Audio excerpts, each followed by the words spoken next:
Okay. We're starting Lamed Gimel Lamed Bais, and we're in the middle of the Gemara.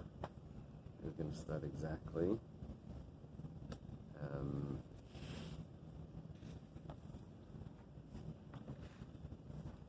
We're going to start from Rabbi Eily. The only thing is, it's 3 lines into the wide lines. Very good. Very nice. Here's the Gemara. The only thing is, I need to go back and explain what we said in the Mishnah. What we said very similar in the Brisa, and then the comparison that we did to Truma. So let me start like this. If you have a Bechor that's sick, it has, I forgot the word, it has too much blood. And medical term. I think he says polycythemia. Polycythemia. So that's too much blood. So now the question is, are you allowed to let blood in this Bechor because you may end up making a mum? And it's a sacrifice. You're not allowed to make a mum in the sacrifice. And also because But he's going to die. So here's the thing. Supposedly. So it's possible to let blood without making a mum. So the first opinion, which is the opinion of Rabbi Yehuda, says you can't do anything. There's a takana that if you're going to allow it, if you're going to allow you to let the blood, from a place where it doesn't make a mum, you may end up making it letting the blood from a place that does make a mum. You can't do anything to let it die. The sages say depends where. If it's not going to make a mum, then you can let the blood. If it's from a place that's not going, you can let the blood. If it's going to make a mum, then you can't let the blood.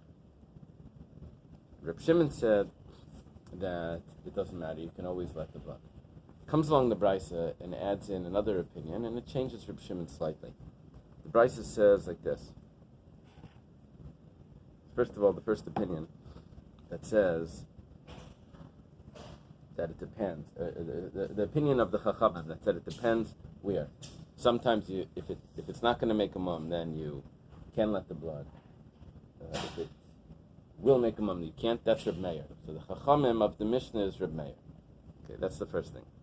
The second point is that we have the Chachamim here. And the Chachamim in the Brisa, they say that even if it's going to make a mum, you can still let the blood. Sounds exactly like Reb Shimon. Then we have the Reb Shimon of the Brisa that says that you're allowed to make a mum, and you're even allowed to shecht with that mum. Okay. Now, who said that you can't do anything? That was Rabbi Yehuda. Rabbi Yehuda in the Mishnah and Rabbi Yehuda in the Brisa is the same. Rabbi Yehuda says you can't do anything, you just leave it to die. You can't do anything. Okay. Now let's go to the Mishnah that we learned from Trumas. We have a barrel of Truma that's suffix if it's Tameh. Comfortable? No. It's a suffix if it's Tameh. So here's the thing. Truma is supposed to be eaten by the Kohen. You're not allowed to make it Tameh. Here it may be Tameh. If it's Tameh, I know what to do with it. I can use it as a perfume sort of thing. I can make the room smell. It's wine. I can make the room smell. I can't eat it because it's Tameh. Tameh. That's it. You can't eat. If it's, or I could just burn it. But I could get some benefit out of it without eating it. But now that it's a suffix Tameh, I can't even use it for perfume because I can't waste it if it's not Tameh, and using it for perfume is wasted. So I have 3 opinions here. The opinion of Rabbi Eliezer says that you have to protect it. You have to protect it. Don't allow it to become any more tamei than it possibly is. I have the opinion of Rabbi Yeshua that says exactly the opposite. Take the protection away from it. Why? Because maybe it'll become tamei. At least you'll get some use out of it for perfume. And then they have the opinion of Rabbi Gamliel that says you don't do anything to it. So comes along our Gemara. It starts today. We say like this: Reb Meir. You have to concentrate over here. Reb Meir Rabbi Eliezer. Reb Meir of the Brisa. Reb Meir says that it depends. You're allowed to let the blood from a place that doesn't make a mum, but not from a place that it does make a mum. Why? Because he says that you're not allowed to mess it up, but you're allowed to fix it up. So he holds like Rabbi Eliezer that says Rabbi Eliezer, when it comes to truma, that he says that you're only allowed to fix it. That means you're only allowed to protect it. You're not allowed to make it more tummy. So Rabbi Meir that says that you're allowed to fix its mum by letting the blood. I can't say fix its mum, that's confusing. That says you're allowed to let the blood from a place that it won't cause a mum, would be Rabbi Eliezer that says that you need to protect the truma as well. For Rabbanan, Rabbi Yeshua. The Rabbanan that say that you're allowed to make a mum, they hold like Rabbi Yeshua in the Mishnah in Trumas that says you're allowed to cause it to become more tamei. It means you expose it, so it possibly will become tamei. At least then you'll be able to get some use out of it. In Rabbi Yehuda that says that you're not allowed to do anything, you have to let it die, holds like Rabbi Gamliel that says that you don't touch this truma, you just leave it. Okay, that's what was suggested by Rabbi Elazar teaching his son, or Rabbi Chia bar Abba teaching his son, that the machlekes in our brisa, or the machlekes in our Mishnah, the machlekes in the brisa is easier, is the same machlekes as truma. In other words, if you're allowed to make a mum, if you're allowed to let blood from an animal that's sick in order to heal it with the fear of possibly making it worse, of making a mum, that's comparable to something that's suffik tamei, truma that's suffik tamei, if you're supposed to protect it or expose it to becoming more tamei. That's the comparison. So now the Gemara says like this: Mimai, how do you know that these opinions really match up? And it's very here we're talking about, I have something that's about to die. Can I make a mum in it? Can I let blood with possibly making a mum in it, and hoping that it's not going to be a mum? And now I'm comparing that to exposing it, exposing truma that's possibly tamei to get more tamei. That's my comparison. So it says Dilma Adkan like Rab Meir Hasam the covered biyadayim. Where does Rab Meir say that you're allowed to let the blood? He says over there, you're actually going over to the animal, and you're taking the what do you do, bankas or whatever, the suction cups or whatever they would do. So you're actually doing something. So Reb Meir says that over there, you're only allowed to let the blood from the places that's not going to make a mum. Abel hacha, but over here, when it comes to exposing something that's tamei, that's possibly tamei, maybe he would hold the grama. You're not actually making it tamei. Maybe he would hold like Rabbi Yeshua's really. He would hold that you're allowed to expose it entirely. In other words, Rabbi Meir over there says you're not allowed to be makalkal. Rabbi Yeshua says over here you are allowed to be makalkal. That means you make it worse. Rabbi Meir says you can't mess it up. Rabbi Yeshua says over here you can mess it up. So we didn't put Rabbi Meir with Rabbi Yeshua because we said Rabbi Meir holds you can't mess it. But maybe Rabbi Meir really does hold like Rabbi Yeshua, because over there you're messing it up with directly. It's with your hands. You're actually taking these leeches or whatever, and you're drawing the blood. But over here by the truma, you're just exposing it, and you're hoping that someone may come and make it fully tamei, that you'll be able to use it, but you're not actually doing it with your hands. So how do we know that Rabbi Meir matches with Rabbi Elazar? Rabbi Meir could really match with Rabbi Yeshua, and there's a big difference because over here you're not doing it directly. It's an indirect causation over here. You're just exposing the wine. Where does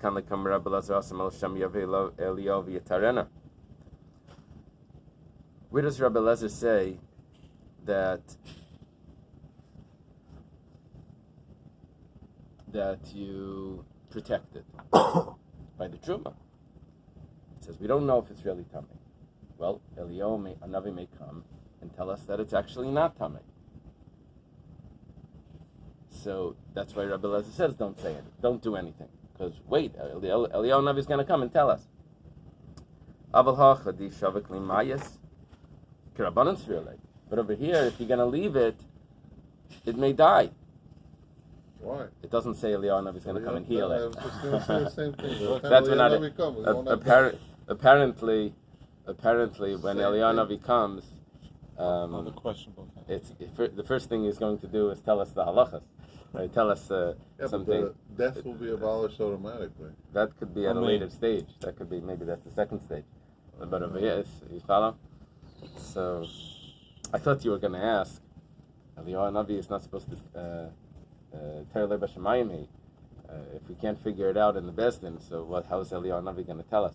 And the answer to that is we had earlier in Bechoros that in this, like a week or two ago, that the Terele B'Shemayim is only in creating a halacha, but not in telling us what the Metzias is, what the Gashmi, what the Metzias is. Because it can Menachem, it can show us the cameras. That's all we need to see. We need to know the camera. We're not determining the logic, which logic is correct. That we can't get from him. Okay, so it says here, Eliyahu Navi will not come to establish new halachas since it's not permitted for a Navi to legislate. So what's he going to do? Or even to resolve halachas. But to resolve, utilizing his Naviya's prophetic powers, uncertainties that arise due to a lack of sufficient evidence to fully resolve the question. Excellent. So it doesn't even resolve halachas. Right. Problems. Right. So here he's just telling us, he's showing us the cameras. That's it. Where do the Rabbanan say that over here where you're allowed to let the blood, even from a place that it's going to make a mum, the Shavik Mayas, because of here it's going to die, so we allow you to do that. Aval Hassam, but over there when it comes to the Truma, Shema Yavi Eliyav Yatarena, Karabelazisraelite. Over there, maybe they would say you're not allowed to do anything. You have to actually protect it. Not you can't do anything, that would be Ram Gamliel.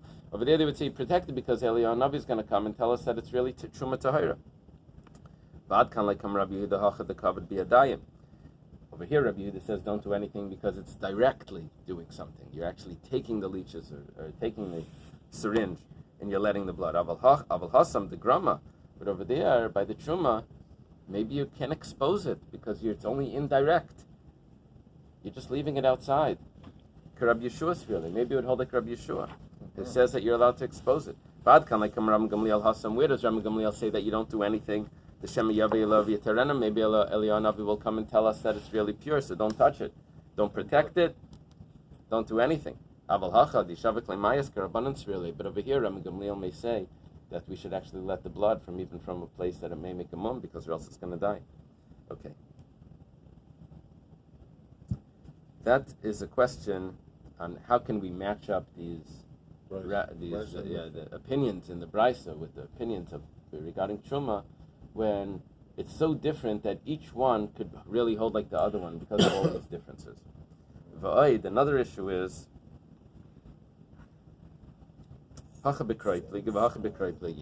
it's so not comparable. Each one has its own psukim that we're darshaning. And so you can't say that just because over here, this is what I hold, you're allowed to let blood, that's going to tell me something about Truma. It is so not related that you have a different pasuk that's darshan differently. Now we go through the psukim.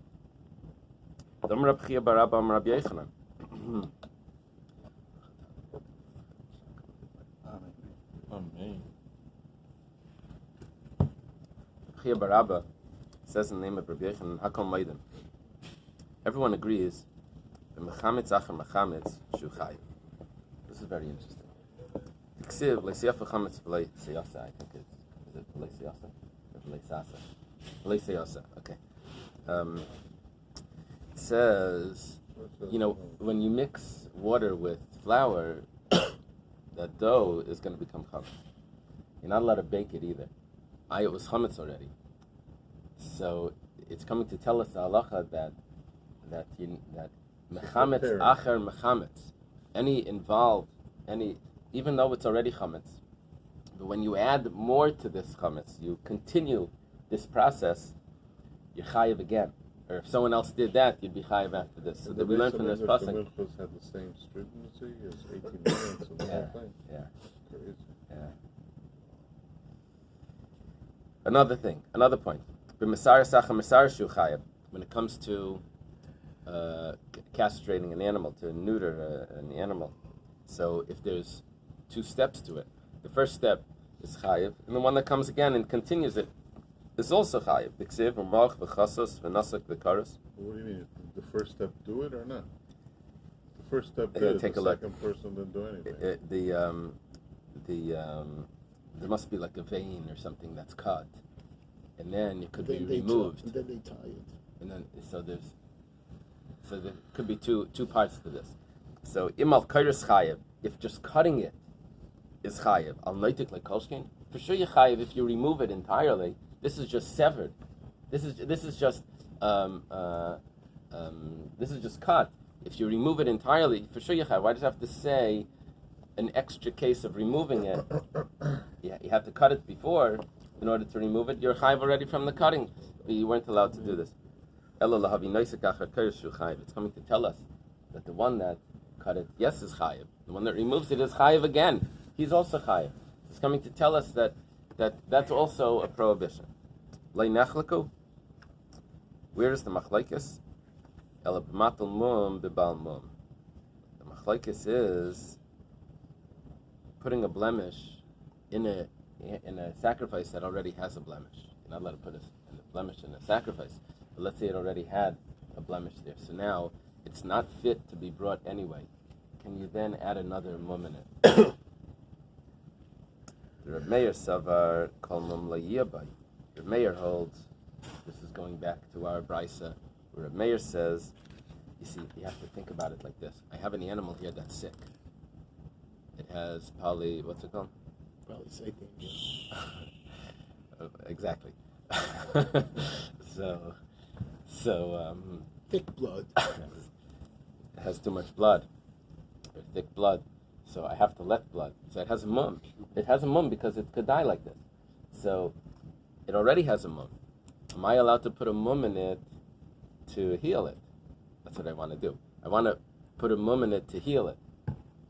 So it already has a mum. So Reb Meir says, Kol mum layiyabay, any mum shall not be in it. That means even if it already has a mum, you can't add another one. Rabbanan Savri Tamim Yel Ratzon.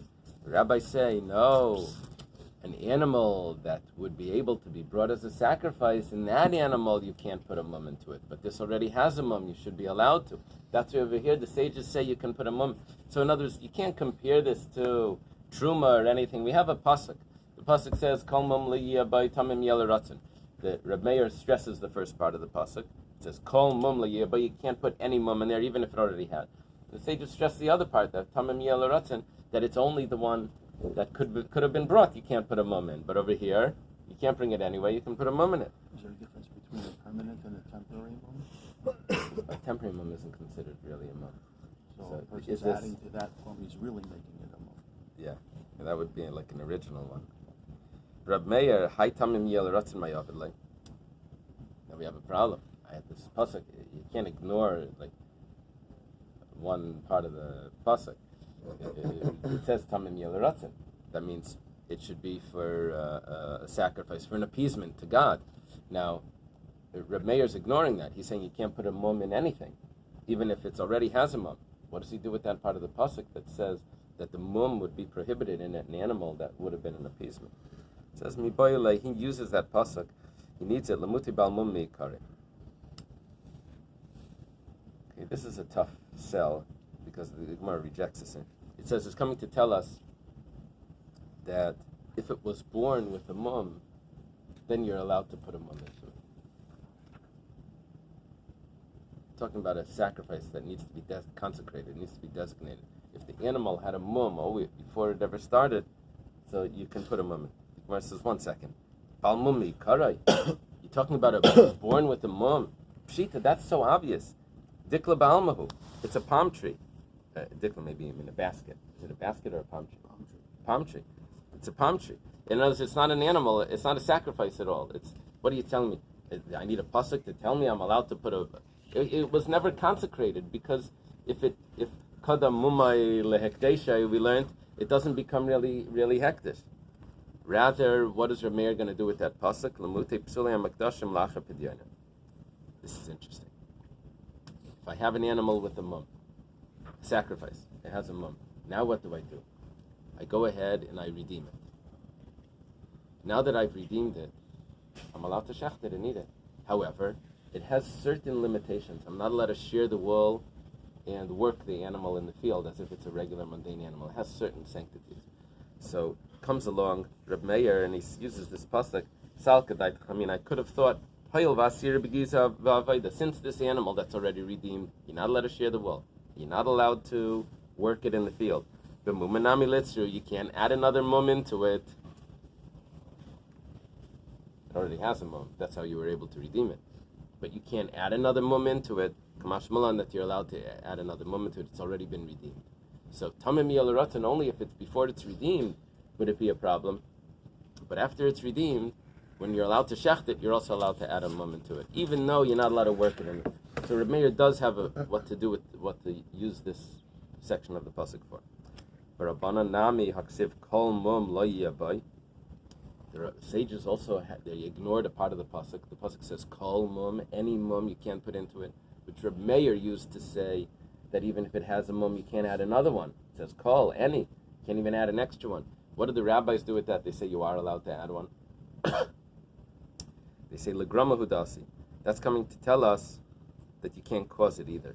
The Tanya was taught in a Bais, mum la yabai. It says there can't be a mum. You can't put a mum in it.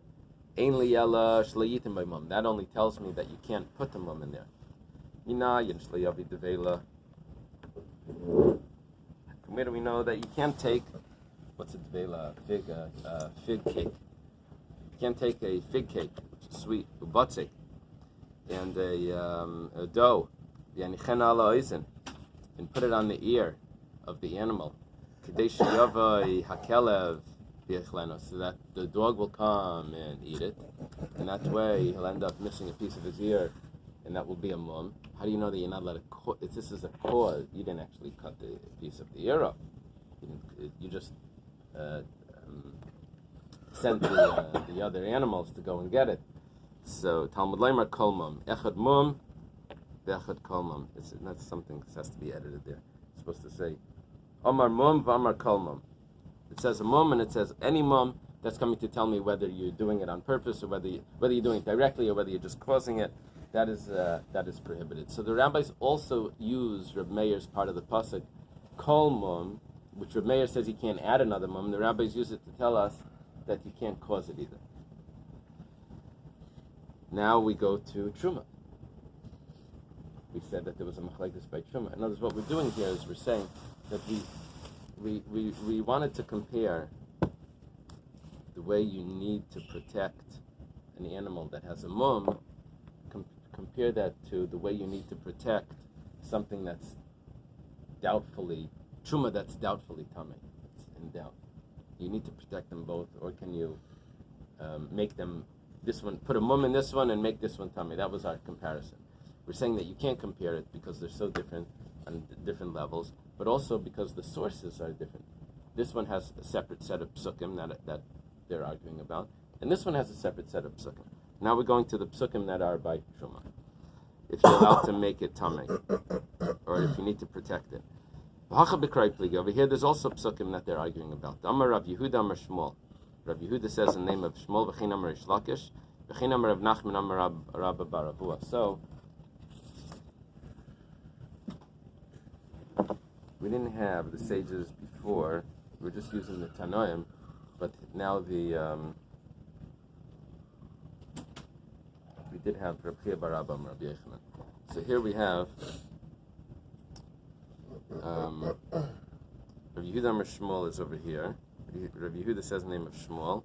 We have Rish Lakish over here. Then we go back to Rav Nachman in the name of Rabba bar Avua. Over here they put as his father-in-law.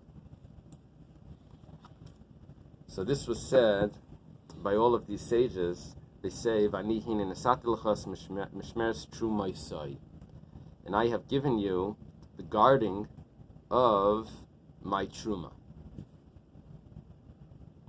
Now, trumaisai is the plural. Trumaisai, the guarding of my trumais. Rabbi Eliezer Savar, b'shtei trumas hakasav medaber. When we're talking about Rabbi Eliezer, which we mentioned before, Rabbi Eliezer and Rabbi Yeshua, these are the Rabbi Eliezer and Yeshua that we learned in Pirkei Avos. Rabbi Eliezer and Rabbi Yeshua. Right? Did we have another opinion there? We had a Rabbi Gamliel.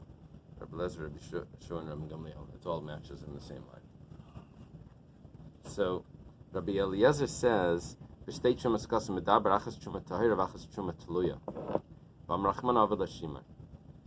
It says that I need to protect whether the truma is pure or whether the truma is in doubt. I need to protect it, and that's why Rabbi Eliezer over here says that if this barrel of wine that's maybe tameh is exposed, you have to cover it over and protect it.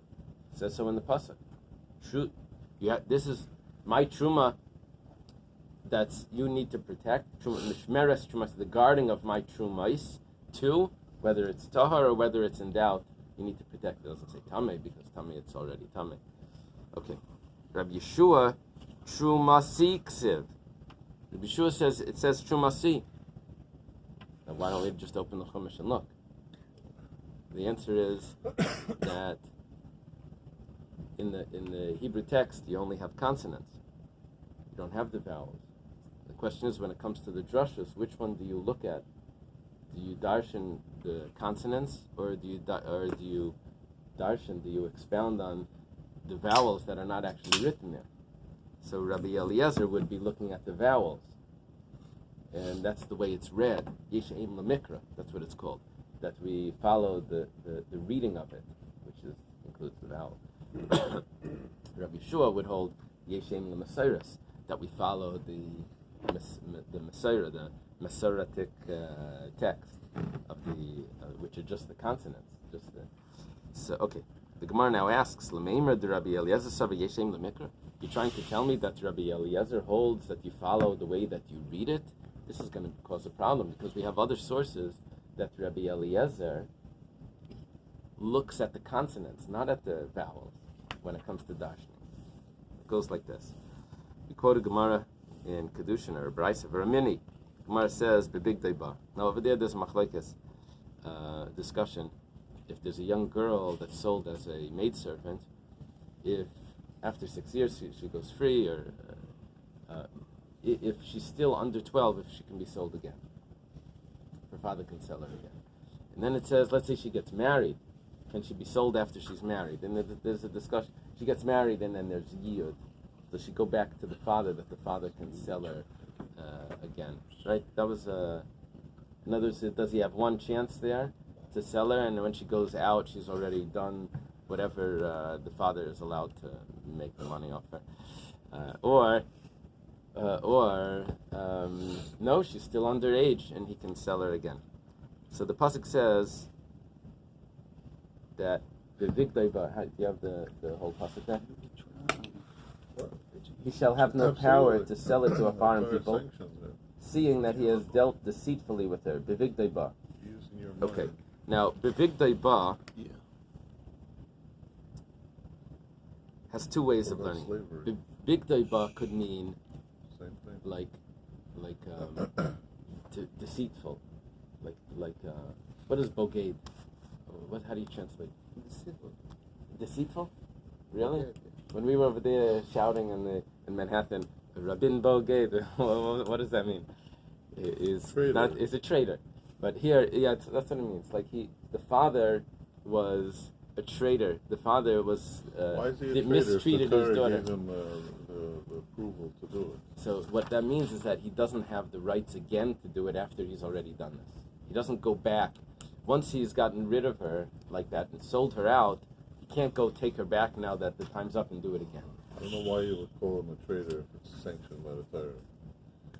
Father did according to what's halacha. Yeah, so it's not really a traitor. It's a traitor to her. It's a traitor to her. So there's two interpretations here. One interpretation is the big Lashon Boged, that he's deceitful.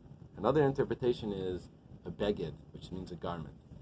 Now, Ashkenazim don't do this, but the Sfardim under the chuppah, they take the talis and he puts it over the kala. That's a type of. I thought it's a variation of a chuppah itself. Yeah, that's. But I think it's based on what we see in the psukim to spread. Rus tells Boaz to spread his cloak over her, and it's a term for marriage. So, the big deiba, because he's let's leave it as the word. Kivan Shapirs Talisala. Once he spread his cloak over her, Shuvener Shaila Mashra, and then he can't sell her again. It's not referring to the father; it's referring to the owner that's married her. It says here You say it's Beged. Beged. Beged. You say it's Beged. Right. Russian Beged. Yeah, that's right. Here it says once he spread the beged over her, the father may no longer sell it. The father may never sell it, but who spread the beged over her? The According to husband. here, it's not The husband. father, it's The husband. The husband spreads the beged, which could be the owner of the, because when he sold as a maidservant, the owner can marry her, or the son of the owner. So once she's already been married, then the father, excuse me, the father can never sell her again. She's no longer like a slave at that point. Well, But when what she's happens married is to that, she's not a slave. she marries the owner. Right. Then she rejects it, and she wants out. So there's something called is it mian, or so she gets out of that marriage. She's still underage. She goes back to the father. The father says, "Oh, look, I can do this again with someone else." So he's not allowed to do that once she was married. Divrei Rabbi Akiva. That's how Rabbi Akiva learns this pasuk. Rabbi Eliezer Aimer, Kivan Shabagad Bar. Rabbi Eliezer says no. Once he was deceitful with her, Shuvener Shaila Meichra.